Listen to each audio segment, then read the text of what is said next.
ఏంటి bro dull గా ఉన్నావు? బ్రో నన్ను కొంచెం సేపు ఒంటరిగా వదిలేసాయి. ఏంటి ఏమైందో చెప్తే నా వల్ల ఏదన్నా సాయం అయితే నేను చేస్తాను కదా. సరే చెప్తాను విను. రోజుకు ఒక ఇంటర్వ్యూ చొప్పున హైదరాబాద్ మొత్తం తిరుగుతూనే ఉన్నాను. ఏ ఇంటర్వ్యూకి వెళ్ళినా నన్ను రిజెక్ట్ చేస్తున్నారు. ఎందుకు సార్ నన్ను రిజెక్ట్ చేస్తున్నారు అని అడిగితే వాళ్ళు నీకు కమ్యూనికేషన్ స్కిల్స్ లేవమ్మా, అందుకే నేను రిజెక్ట్ చేస్తున్నామని అంటున్నారు. అందుకే నేను మంచి స్పోకెన్ ఇంగ్లీష్ క్లాసెస్ లో జాయిన్ అవుదామని అనుకుంటున్నాను. బ్రో నీకు ఇప్పుడు కావాల్సింది స్పోకెన్ ఇంగ్లీష్ కాదు, కమ్యూనికేషన్ స్కిల్స్.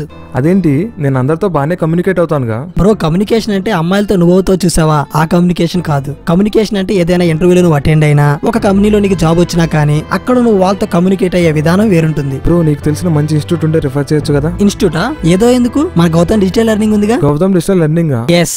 ఇక్కడ వీళ్ళు మెయిన్ గా మనం నేర్చుకోవడానికి వచ్చిన కోర్సే కాకుండా resume preparation, soft skills, mock interview questions preparation, CRT training, SD jams, group discussion లాంటివే కాకుండా ఆఖరికి లింక్డ్ఇన్ నౌకరీలు ఎలా అప్లై చేస్తే జాబ్ వస్తుందో కూడా వాళ్ళు నేర్పిస్తారు. ఫైనల్ గా కోర్స్ చేసిన తర్వాత కోర్స్ కంప్లీషన్ సర్టిఫికేట్ కూడా ఇస్తారు. For more details contact this number.